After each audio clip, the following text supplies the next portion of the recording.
agradecer la presencia de todos los hermanos y allegados que estamos hoy aquí, ¿no? Continuamos con el aula de formación de Daniel Nieto Vázquez, una nueva ponencia, y dentro de esta semana, ¿no?, de esta octava de Pascua y dentro del tiempo en el que estamos, ese tiempo eucarístico, pues tenemos hoy a nuestro hermano don Antonio Moreno Olmedo, que nos va a hablar pues sobre lo que sería la liturgia, ¿no?, del primer viernes de mes. Le paso la palabra a Manuel, ¿vale?, para que presente a Antonio. Muy buenas tardes. Sean todos bienvenidos a esta nueva cita del aula de formación Daniel Nieto Vázquez, que hoy celebra la última de sus ponencias antes del inicio del periodo estival, poniendo así el broche a un nuevo curso de actividades culturales y formativas que, una vez más, han querido contribuir al crecimiento cristiano y cofrade de cuantos participan en ellas. La conferencia que hoy nos reúne posee además un significado especial, pues se enmarca dentro de los actos programados para la celebración de la octava del Corpus en nuestra parroquia, días en los que la Iglesia prolonga la alegría y la contemplación del gran misterio de la Eucaristía, fuente y culmen de toda vida cristiana.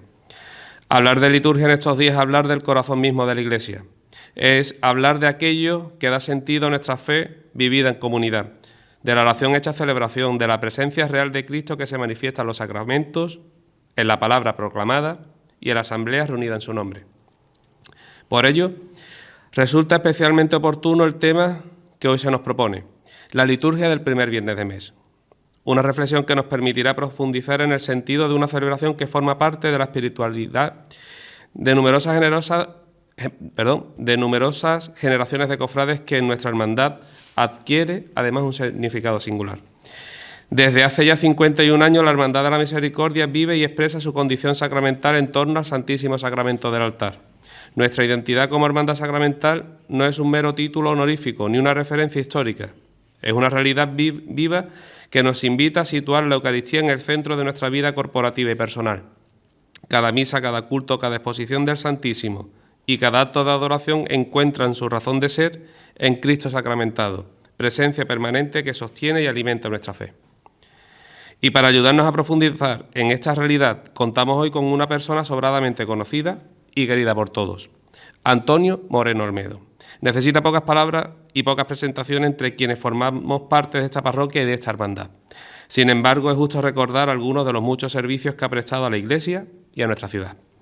Ha sido hermano mayor de la Hermandad de la Misericordia en dos etapas distintas, dejando siempre testimonio de entrega y compromiso. Ha puesto su palabra al servicio de la fe como pregonero de María Santísima de la Piedad, de la Juventud Cofrade y de la Semana Santa de San Fernando, entre otras muchas intervenciones que han enriquecido la vida cofrade isleña, extrapolándose también fuera de sus fronteras. La Hermandad de la Misericordia tiene la dicha de contar entre sus hermanos con quien durante casi 2 décadas desempeñó la más alta responsabilidad municipal como alcalde de nuestra ciudad, además de representar a los andaluces como parlamentario autonómico. Recientemente, en un gesto de generosidad y profundo amor a su hermandad, ha querido legar al ajuar de nuestras sagradas imágenes y al patrimonio de la corporación algunas de las distinciones que marcaron su trayectoria pública. La medalla de alcalde, la medalla del Parlamento de Andalucía y una réplica del bastón de mando que le acompañó durante sus años al frente del Ayuntamiento. Un legado que, más allá de su indudable valor material e histórico, constituye un hermoso testimonio de vinculación, gratitud y compromiso con la Hermandad de la Misericordia. Igualmente, su vinculación con esta parroquia ha sido constante a lo largo de los años, colaborando generosamente en diferentes responsabilidades y tareas. No obstante, ha sido especialmente en los ámbitos de la liturgia y de la caridad donde más intensamente ha desarrollado su vocación de servicio. Actualmente desempeña la labor de director de Cáritas de la Divina Pastora, continuando así una trayectoria marcada por la atención a los más necesitados y su compromiso con la vida de la Iglesia.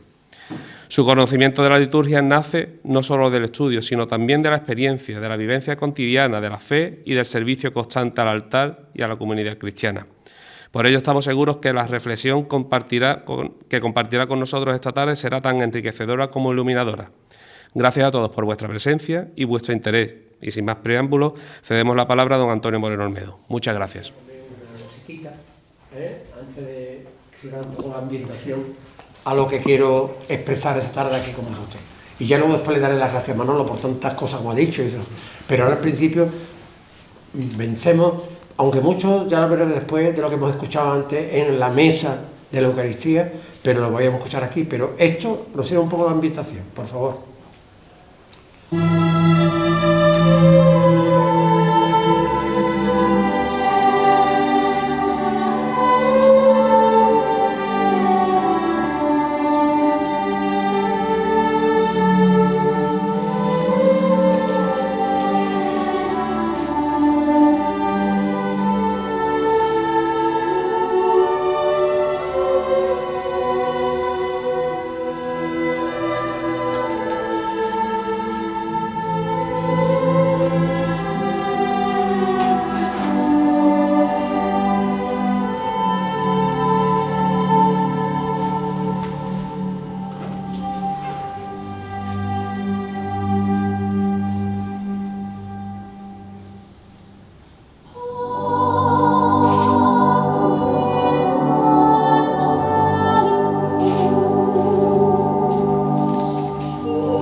Este es Panis Angelicus, o Angelicus, como depende de la pronunciación que vaya a tomar, que lo voy a decir en castellano, que nos va a servir un poco de oración también, en el cual vamos a acordarnos también de la persona que lleva el nombre de esta jornada, de Dani.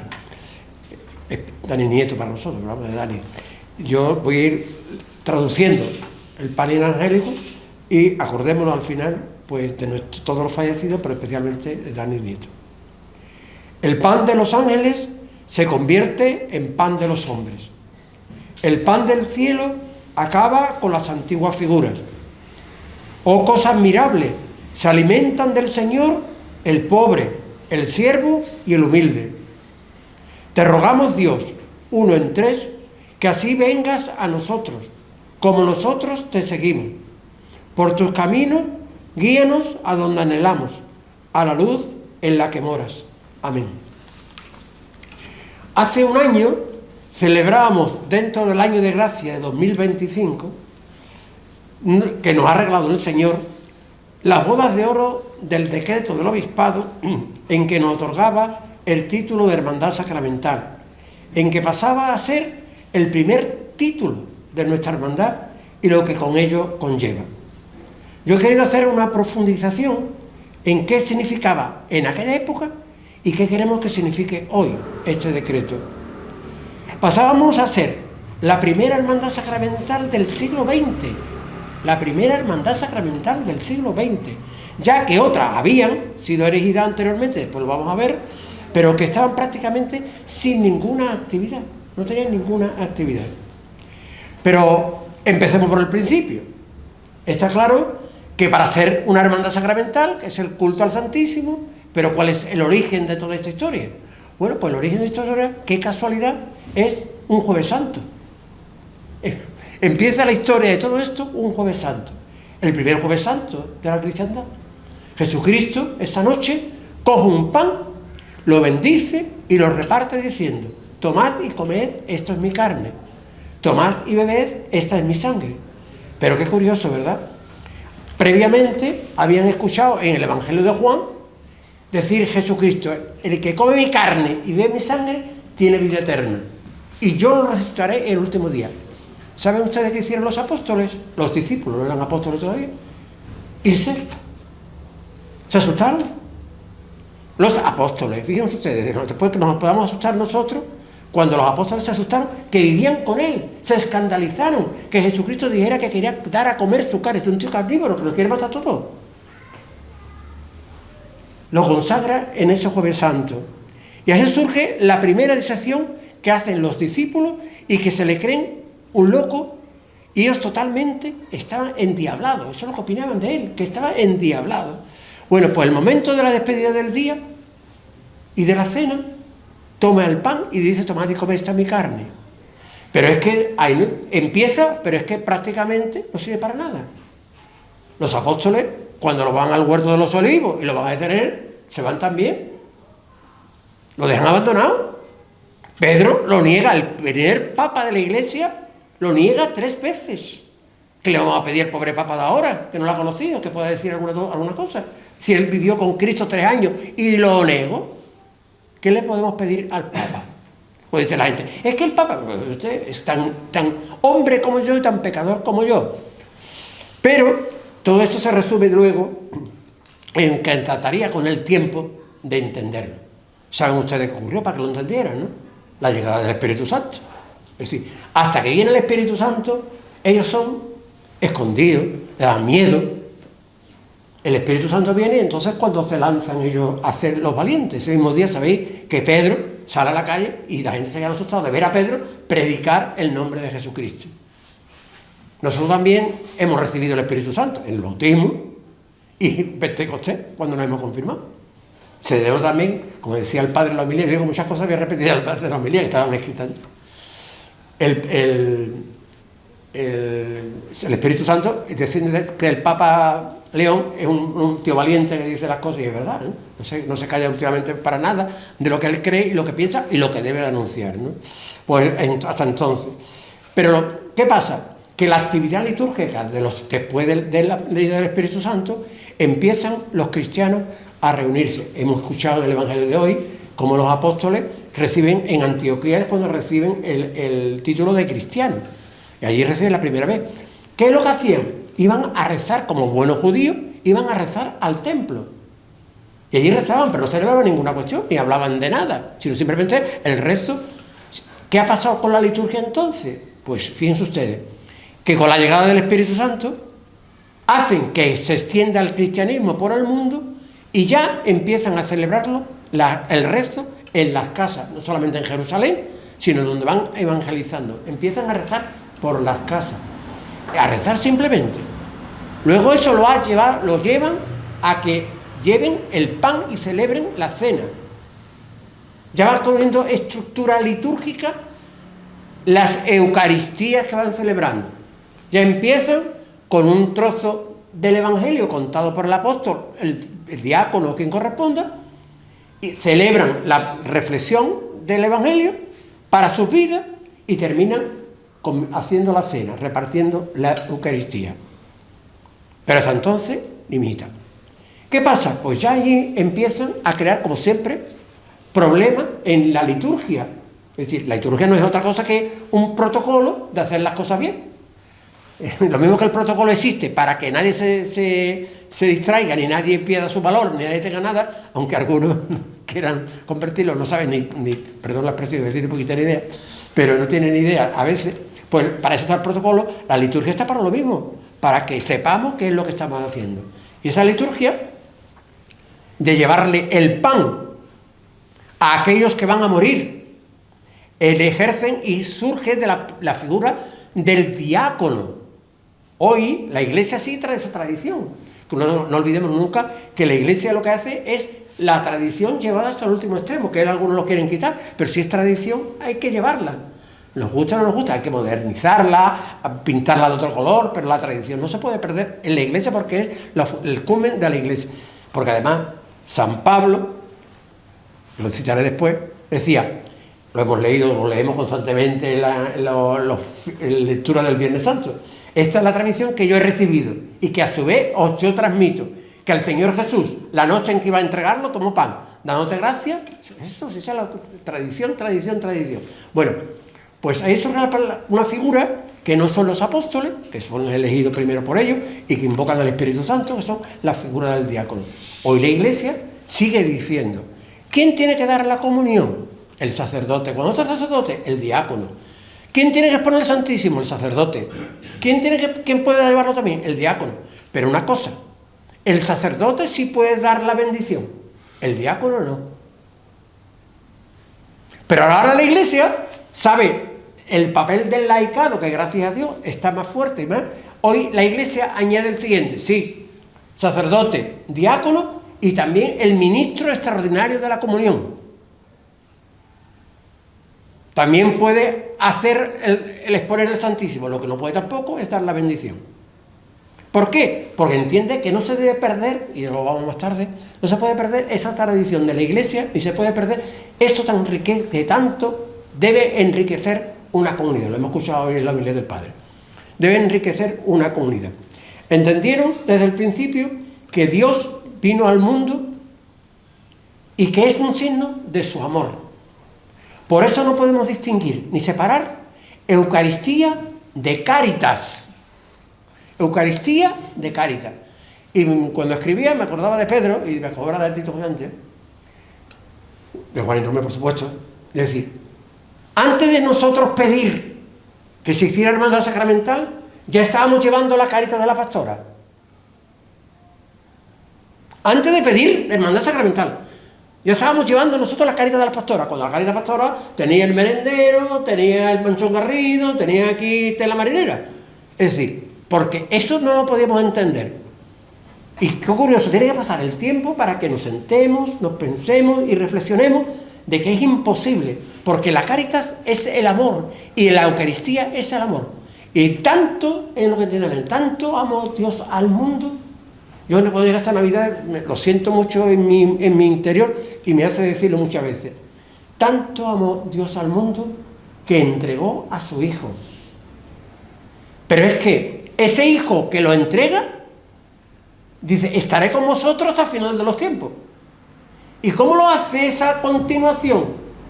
Diciendo el Jueves Santo, tomad y comed, esto es mi cuerpo. Tomad y bebed, esta es mi sangre, que voy a derramar ahora, la voy a derramar dentro de unas horas por todos vosotros. El Viernes Santo es eso. Y todo eso tiene que perder el hilo conductor. Me hubiera encantado, sinceramente, hubiera aquí más gente joven. Simplemente porque he hablado antes de tradición y tenemos la obligación, después de unas palabritas al hermano yo, tenemos la obligación de transmitir todo esto que hemos aprendido y oído. La fe es eso, es transmisión de visto y oído. lo que hemos visto y lo que hemos oído. Y lo digo, yo soy creyente porque he visto y he oído. Y he visto lo que he dicho antes, es decir, cuando te pones a pensar, dices tú, oye, que es que la Hermandad de Misericordia pidió lo sacramental, no por ser, está hablando antes con Pedro, no por ser el protagonismo, ni porque eso, después viene la moda, el mundo de las cofradías. Culo veo, dicen los refranes, culo veo, culo quiero, ¿no? Es decir, pero no, nosotros, oiga, esto lo hemos pensado, lo hemos razonado y nos lleva a compromiso, a que a partir de ese momento ya no es el Cristo de la Misericordia nuestro primer titular, que es Jesús real y verdaderamente presente en la Eucaristía, real y verdaderamente presente. Y lo que hacemos, una imagen, que tenemos muchísima devoción, que en casi todas las cabeceras de matrimonio de los que nos hemos casado tenemos la imagen de nuestro titular, pero que estamos viviendo es el primer titular de carne y hueso convertido en pan, y en vino después, pan en la Eucaristía. Esto la hermana Cristina lo entendió perfectamente. Las dos la entienden perfectamente. Y una de las cosas que siempre digo, tan convencido está, por eso digo lo que significa el estar convencido de las cosas. Cuando tú estás convencido de las cosas es muy difícil que te quiten lo que tú crees. Yo cuando voy todos los viernes, mañana me toca, si Dios quiere, a las Carmelitas, supongo que ustedes lo habéis salvado también, pero ahí está el sagrario, la columna que lo sostiene. ¿Os acordáis qué es lo que pone? No os acordáis, ¿no? Aquí estoy. Aquí estoy. ¿Más claro? Agua. Y las monjas están llenas de la experiencia eucarística del Señor. Y aquí estoy. Supongo, ya en el tiempo de la hermana Cristina cuando se hizo aquello, o sea que estaría viva ella. Aquí estoy. Es la forma más sencilla de decirnos a nosotros. Y no sé si os acordáis, ya con la hermana Cristina, que en alguna de sus cartas le decía a la gente, el que le escribía, hemos tenido una conversación telefónica que no me cuesta nada, porque me he ido al teléfono donde tú y yo estamos hablando, sin gastar un euro, ni electricidad. Se iba al sagrario. Y allí hablaba, porque estaba convencida de que estaba hablando con el Señor.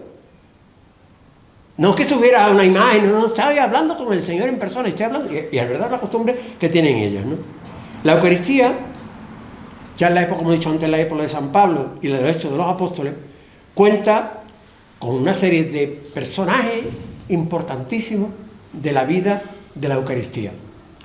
Hablo de algunos, San Juan, en su texto, escribe fácilmente todo lo que puede la Eucaristía, San Ignacio de Antioquía, donde se envían ya a los diáconos a llevarle la comunión y el pan a los que están en las cárceles.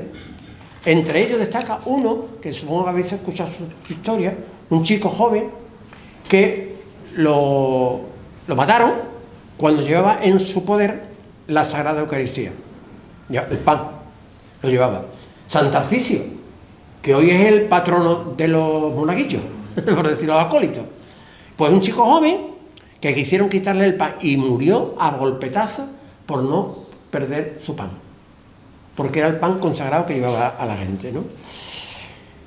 El tema de las hermandades sacramentales es más largo, es posterior, y surge en el siglo XV, el siglo XVI, de una señora, Mercedes Enrique, que guarda su devoción. ¿Pero por qué? Porque el Concilio Vaticano II, Concilio Vaticano II, estaré yo pensando ahora.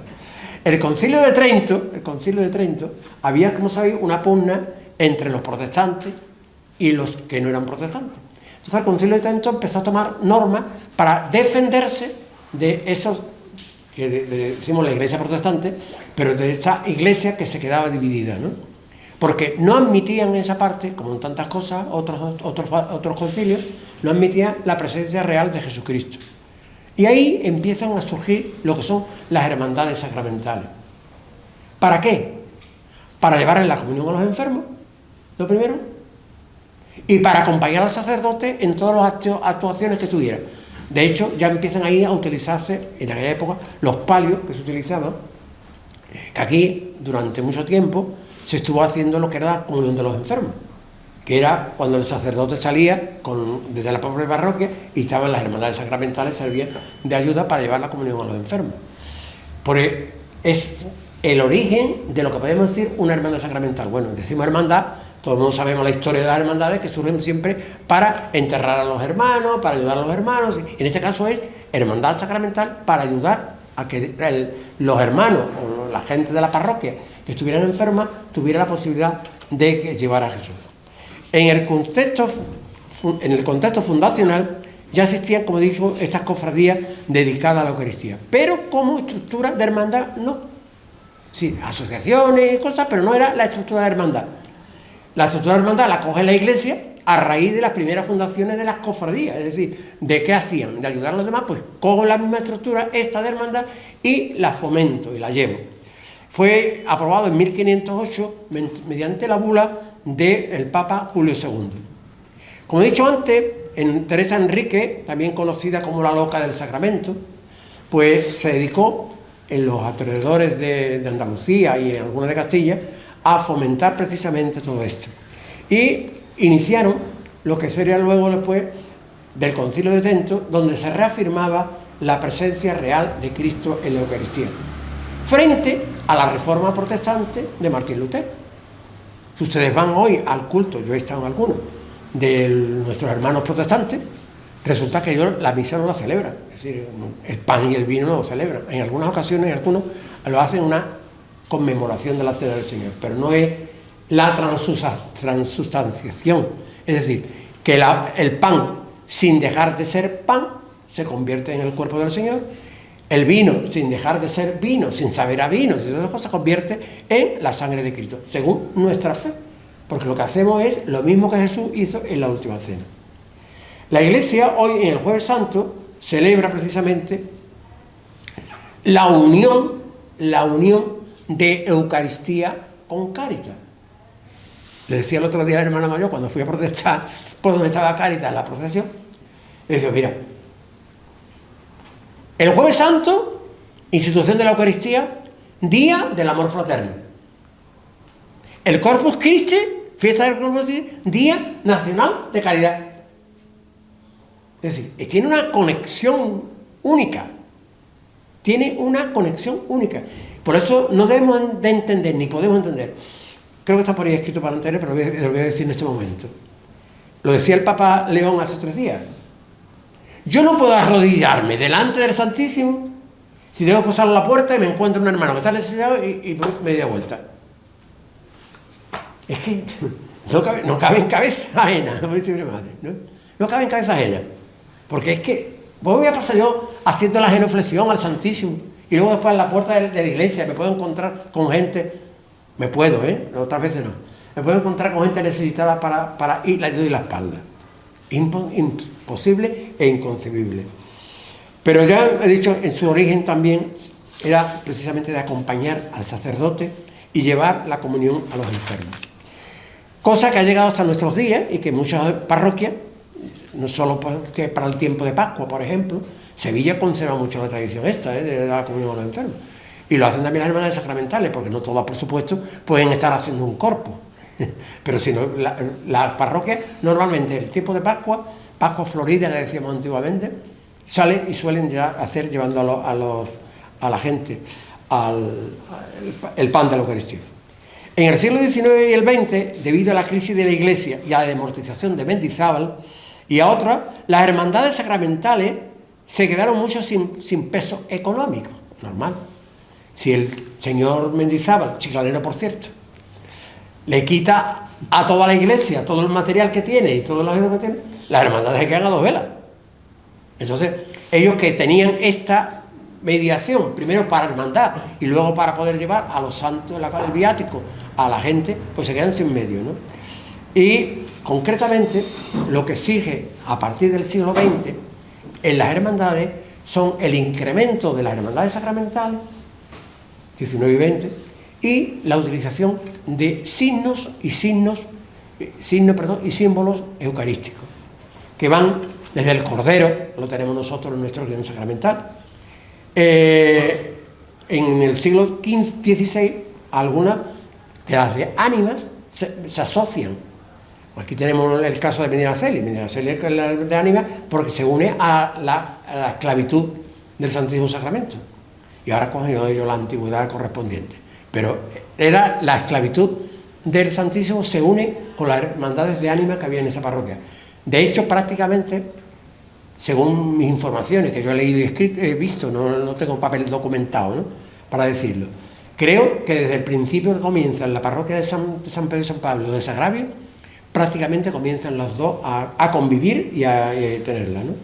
Esto también hace que luego después fueran funcionándose con las hermandades sacramentales, como he dicho antes, como pasa con el Medinaceli de Córdoba o el Medinaceli de San Fernando. El cáliz y la sagrada forma, otro elemento que utiliza también en los guiones sacramentales. Ostensorio o custodia. Anagrama de Jesús, hombre salvador, Jesus omnis salvatori.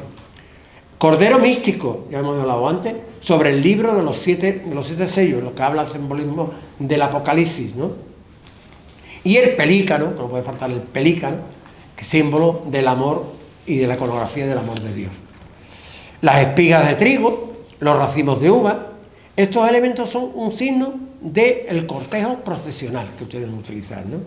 Que pueden ser también además el guión sacramental, blanco-rojo, rematado con un ostensorio, hostiario, o una cruz, en el centro un cáliz. Las campanitas, también tienen nuestro guión sacramental, que también suele acompañarla, y que suele avisar, y que de hecho en algunos sitios van los niños llevando campanitas para avisar de que viene el Santísimo en la Eucaristía. Cera de color rojo por la sangre de Cristo o el Espíritu Santo, y vara con remate del sacramento, en este caso con custodia o cáliz. El nacimiento de la cofradía sacramental en nuestra cofradía viene del culto eucarístico. No sé, se acordarán los mayores que estamos aquí ahora, pero os acordaréis de que nosotros celebramos los primeros viernes de mes. Y lo celebrábamos precisamente en función de que la Iglesia había una norma que decía que el que siguiera los 9 primeros meses de mes haciendo y celebrando la Eucaristía tenía ganado de indulgencia. Nosotros empezamos aquí a hacerlo, que dio lugar después a que en Cuaresma celebráramos el primer viernes de marzo, y que por otro lado estaban los que la Iglesia decía que tenía que ser los jueves eucarísticos, que de hecho siguen siendo, y muchos cultos, los jueves eucarísticos. ¿Pero qué hacíamos con el culto eucarístico? Pues nada más y nada menos que dedicarle al Señor. No sé si conocéis la historia de la Iglesia divide en los cultos, especialmente de la tría. Y el culto de la tría es el culto que se le da a Dios. Dios único. De hecho, en alguna expresión, ahora cuando terminaba le decía al padre, padre, ¿puede usted hacer, ya que la pierna le tenía mal el pobre hombre, no haga genuflexión, pero sí una inclinación que llamamos doble o grande, como podríamos decirle, ¿no? Es decir, cuando alguna persona somos mayores y no podemos hacer una genuflexión al sagrario, podemos hacer una inclinación profunda, es decir, no con la cabeza, sino profunda. Eso es del culto de la tría, no lo hacemos porque sí. Sí, porque en estas cosas todos tenemos que saber el por qué lo hacemos, ¿no? El culto de la tría a Dios lo hacemos eso con una rodilla, que antes eran 2 rodillas cuando exponíamos el Santísimo, eran 2 rodillas y inclinación de la cabeza. Hoy podemos hacerlo solamente con una. La norma, como he dicho antes, de la Iglesia va cambiando y va haciendo importancia, ¿no? Pero es un signo de respeto en lo que creemos. Hay muchas veces que estamos en el altar, por eso decía antes la gente, ¿no? Estamos en el altar y una cosa quiero aclarar. En la Eucaristía, cuando empieza la Eucaristía, no hay más centro importante que el altar. Ya el sagrario no cuenta. En algunos sitios el sagrario está independiente del altar en que estamos celebrando la Eucaristía. Aquí no, aquí lo tenemos. Bueno, pues ustedes verán que al principio el sacerdote, cuando sale al altar, hace una genuflexión ante el altar. Pero ya, y a la salida. Pero el resto, los que hacemos, estamos en un lado y vamos a leer la lectura y todas las cosas, siempre es la inclinación de cabeza, no profunda, sino es al altar. Al respeto al altar donde Jesucristo se sustancia en la Eucaristía. Pero es el altar, no es la Eucaristía como sea, ¿no? La reserva sagrada, siempre ha habido tradición de que el pan que sobraba había que guardarlo. Eso ha traído montones de problema porque en algunos casos te decía, no, el pan que se ha consagrado en la Eucaristía después no tiene valor. Y decían, bueno, pues si estamos llevándoselo en aquella época, ¿no?, a los que van al circo, a los que van a morir, y otras cosas, no va a tener valor. ¿Qué hacemos? Lo reservamos. Y para ello, siempre la reserva tiene que tener una lámpara encendida en el altar. Yo cuando voy a cualquier iglesia, lo primero que miro es si tiene la lámpara encendida, porque me dice si está allí el Señor o no. Si está allí el Señor, indudablemente hay que la genuflexión del culto de la tría, es decir, y me está diciendo que allí está el Señor. Eso es lo primero. Cuando uno va a una iglesia, eso lo aprendí de los hermanos que tenían el colegio en la calle Real, y sin embargo la capilla la tenían en San Cristóbal. Cuando terminaban las clases, antes de irse arriba a la comida, pasaban todos por la capilla y todo lo que... Y yo decía, ¿por qué hacen estas cosas? Y decía, es que el Señor de la casa, que lo tiene en su casa, es el Señor de la casa, donde demostraban que ellos creían que allí estaba Jesucristo en la Eucaristía, ¿no? El Concilio Vaticano II, indudablemente, fue un documento del Sacrosanto Concilio en lo que los obispos explicaron la base de toda esta liturgia, ¿no? Primero, fuente y cumbre, que es la Eucaristía. Presencia real de Cristo, que está presente en el sacrificio de la misa, de forma real. Juan Pablo II, en su encíclica Ecclesia de Eucaristía, lo publica se publica después, en el año 2003, y resalta la relación entre la Iglesia y el sacramento. De hecho, dice muchas veces el sacramento de la Iglesia, Iglesia-sacramento. El tesoro de la Iglesia, que contiene un valor espiritual impresionante para la Iglesia y que es el mismo Cristo. La adoración. El Papa destaca la belleza de quedarse en silencio. Ahora después veremos al final, al final de esta charla, que es el viernes los cultos nuestros, la importancia que tiene el silencio. Aquí no hacemos mucho, pero el primero es el silencio de la Eucaristía. Antes de Jesús sacramentado se debe tener un momento de oración, y la Iglesia, ¿qué hace? Que normaliza también lo que hace fuera de la misa. Es decir, lo que nosotros hacemos, aquí hemos tenido experiencias de todo, en esta parroquia. No sé si acordarán también los mayores. Aquí, cada párroco, la iglesia, estoy hablando de las notas de la iglesia, las notas de los curas, cada uno hace lo que quiere, ¿no? Pero aquí hemos tenido, desde el principio, que teníamos la celebración, que es posible, después de la misa, que hemos tenido las vísperas dentro de la misa, que hemos tenido las vísperas con el Santísimo y la misa. Lo que no se puede hacer es sacar al Señor y decir misa al mismo tiempo. Eso no se puede hacer. Pero ese modelo que da la Iglesia, la facilidad, han acudido muchísimas veces, gracias a Dios, precisamente a la Eucaristía, la liturgia de las horas dentro de la misa. Dentro de la misa. Y tiene la misma parte, igual que ahora hablaremos. Igual, tiene la misma parte. Y sin embargo, aquí decimos o lo hacemos previo a la misa. De hecho, si habéis hoy me he dado cuenta, en el rezo que hemos leído del librito nuestro, dice acabada la misa, porque es cuando antes Piñero era de esa opinión. Yo también, pero bueno, Piñero era de esa opinión. Se termina la misa y ahora ese mismo pan que está consagrado es el que expongo. No hay que hacer cosas nuevas, ni antes y después. También un poco decir, bueno, pasa con los crucifijos. Los crucifijos, lo he dicho Manolo, insisto mucho, ¿verdad? Cuando va en la procesión, que el crucifijo de la procesión alzada, la cruz alzada, no se queda en el altar. En el altar nada más que debe haber un crucifijo. Que de hecho, este que tenemos está puesto en el altar no tiene por qué existir, porque tenemos el de detrás. Pero bueno, a gusto del consumidor, por los que sobreabunda no daña, dice alguno, ¿no? Pero bueno, litúrgicamente no es así, porque es solamente un Cristo, es solamente una de las cosas, ¿no? Ante Jesús sacramentado puede ser un signo de la adoración que hablábamos antes. Fuera de la misa es un valor increíble. Yo voy de vez en cuando, no siempre, pero donde está la permanencia de Jesucristo expuesto en San José, ¿no? Es decir, ese rato de oración, a mí, yo veo los viernes, voy a las monjas y estoy delante del sagrario, no está expuesto el Señor, pero estoy él, aquí estoy, ¿no? Y me sirve ese momento de relax, de presentar ante el Señor pues todas las necesidades, todo lo que veo, todo lo que escucho, todos los que me dicen que están enfermos, que los que están... Y es un momento de poner... Y sale uno reconfortado, de verdad, sale uno reconfortado. Y yo creo que es lo más importante, ¿no?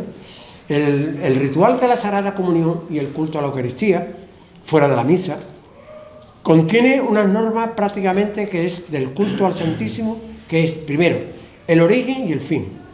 Y luego tiene la exposición, que es lo que hemos estado hablando, cómo se debe exponer el Santísimo, la custodia, cómo se organiza una procesión de Corpus Christi.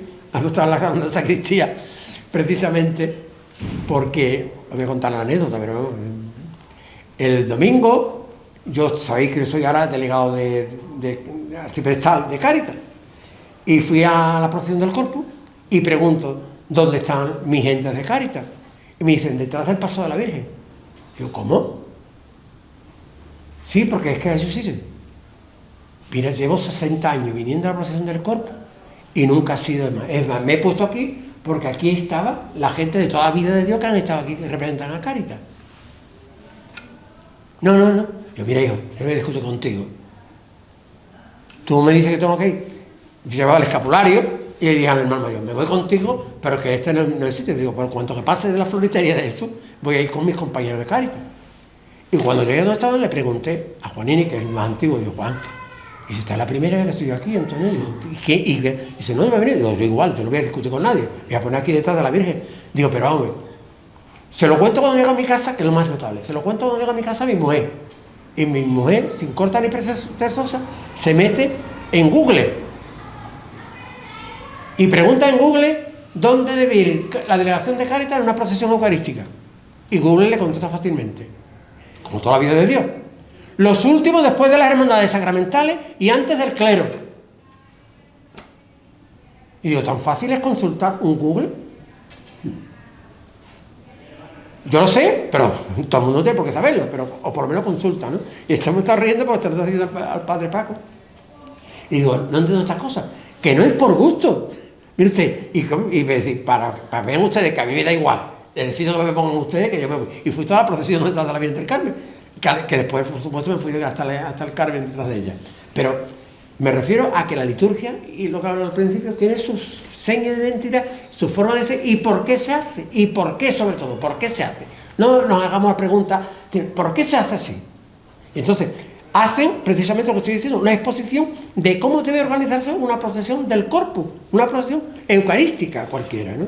Y organiza la procesión desde el principio, con cruz alzada, de lo que hablábamos antes, hasta el final, en el que tiene que haber un preste, o alguien, que cierre el cortejo presidencial.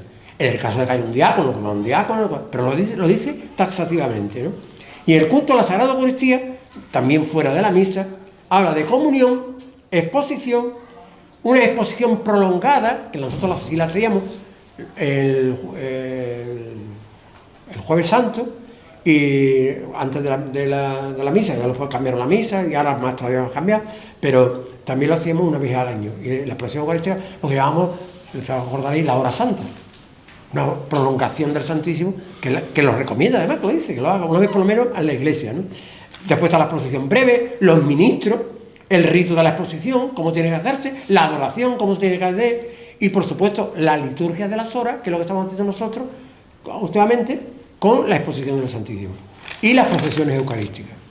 La Iglesia, a través de la liturgia, siempre ha cuidado todo lo referente al culto eucarístico.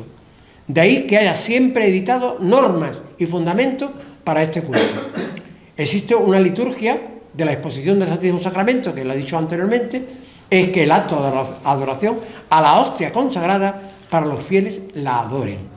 Exposición, canto, adoración y bendición, siempre. Ahora entramos en los detalles que cada uno puede ser. El tema de la adoración, la reserva también, y detalles importantes. Siempre tiene que haber un mínimo de 2 velas encendidas, mínimo. No dice máximo, nosotros ponemos 3. Pero mínimo, porque hay muchos sitios que no se ponen nada. 2. Los fieles deben hacer genuflexión con ambas rodillas al pasar por delante en el Santísimo expuesto. Hoy la Iglesia ha cambiado esa norma y dice que no podemos hacer una genuflexión simple. El sacerdote con capa pluvial tiene que hacer la exposición. Estoy diciendo lo que dice la Iglesia, no que nosotros veamos lo que puede hacer. Y el velo humeral. Y te dice además cómo tiene que tener el velo humeral para, desde el primer momento, para ir por el Señor, los sensorios. Abrir el sagrario ya con la capa pluvial y con el humeral. Y cogerlo con el humeral, de hombro, con las manos, para no tocar las manos. Bueno, lo he visto últimamente, cómo está el Papa y los obispos, que llevan detrás los muchachos con el humeral para cogerle el callado de obispo, el callado de Papa, lo lleva puesto. Pues esas cosas no quieren que esté, entre comillas, manoseadas. Pues son cosas sagradas. Regola se puede poner con copón o con custodia, siguiendo también los libros litúrgicos. Hay veces en algunos conventos de monjas que en la antigua observancia, hoy ya las monjas lo hacen en muchos sitios, pero antiguamente nada más que ellas podían tocar, cuando no tenían un sacerdote, sacaban el copón y lo ponían, pero no puedes tener mucho tiempo puesto el copón, también le marca la ley. Y durante la misa no se puede hacer en la misma iglesia no se puede hacer exposición y misa, sino una vez que está expuesto el Señor. De hecho, en lo de San José se ha puesto el Señor y no se celebra nunca la misa, salvo raras excepciones que tienen que quitarle al Señor y volverla a poner porque no se puede hacer. Los ministros, ya lo he dicho antes, sacerdotes de diáconos para la exposición más bendición. En casos particulares, acólitos o ministros extraordinarios, solo para exponer y reservar y sin bendición. El ritual de la Sagrada Comunión y el culto de Eucaristía fuera de la misa, también los números marcan desde los números 90 hasta el 100, y del 109 al 117, que es el libro litúrgico que detalla todo lo que se debe hacer en la exposición, la adoración, los cantos y la bendición. Y también para la exposición perpetua, en este caso concreto, la comprensión para el culto divino remite a otros números.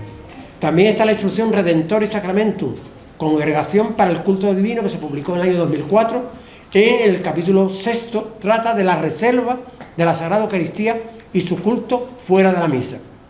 Corrige abusos y recuerda respetar el misterio eucarístico y evitar profanaciones. El lugar debe ser digno y seguro. La exhortación Sacrosantum, Caritas de Benedicto XVI, el año 2007, nos da norma, pero es el último documento magistral sobre la Eucaristía. Insiste en que la adoren. La adoración eucarística es necesaria para alimento de la fe. Y termino. El ritual de la Sagrada Comunión y el culto eucarístico, figura fuera de la misa, es otra de las cosas que habla desde los puntos, como he dicho antes, del 90 al 109. Yo, para terminar, diría que me he sentido y me siento orgulloso de que la Hermandad de la Misericordia, como he dicho anteriormente, no solamente por ser la primera, sino que siga manteniendo esa tradición. Y yo hoy, si me permite, quiero dar las gracias al actual hermano mayor, a Manolo, y a la Junta de Gobierno, por seguir no solamente la tradición, sino haciendo que se engrandezca cada vez más. Sabéis que el Padre Luis lo repite, y es verdad, es que yo no lo digo porque es que es verdad, lo repite continuamente. La vida de una hermandad sacramental y la importancia que tiene una hermandad ser sacramental, de verdad, es un valor increíble. Pero claro, pasémosela a todos los que nos acogen con nosotros, a todos los hermanos, a toda la gente joven que nos acoge, a los niños, preparémosle precisamente de esa importancia que tiene y de esa tradición. Y yo, la verdad, sinceramente, me gustaría decir que el Señor Jesús, que a su vez se nos ha transmitido, como decía el San Pablo, que en este profundamos, en este misterio, que es un misterio, no deja de ser un misterio, un pan, no deja de ser pan, y está ahí Jesús. Que lo ha dicho precisamente lo que acabo de decir estos días. Y termino con sus palabras, lo ha dicho anteriormente el Papa León XIV. Nadie puede arrodillarse ante el Señor y pasar de puntilla ante el hermano sufriente. Eucaristía es caridad, caridad es Eucaristía. Muchas gracias.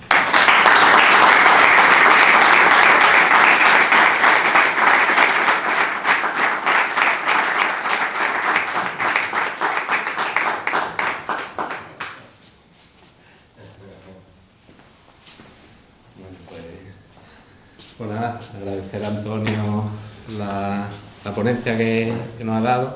Ha dicho al final, ¿no?, que está orgulloso de la sacramentalidad que llevamos a cabo y demás. Y bueno, pues decirte también que los que somos más jóvenes en esta hermandad, pues también estamos orgullosos de ese legado que nos habéis dejado ustedes y de ese culto al Santísimo que tenemos. Que nosotros también lo hemos recibido de otros, ¿eh? Y que nosotros procuraremos también traspasar, como dice, no transmitir a los que vienen por detrás nuestra también, ¿vale? Pues nada, simplemente por agradecerte la predisposición con nosotros y hacerte entrega, pues, de este recuerdo del aula de formación de Daniel Nieto. Pues, muchísimas gracias. Lo tenga.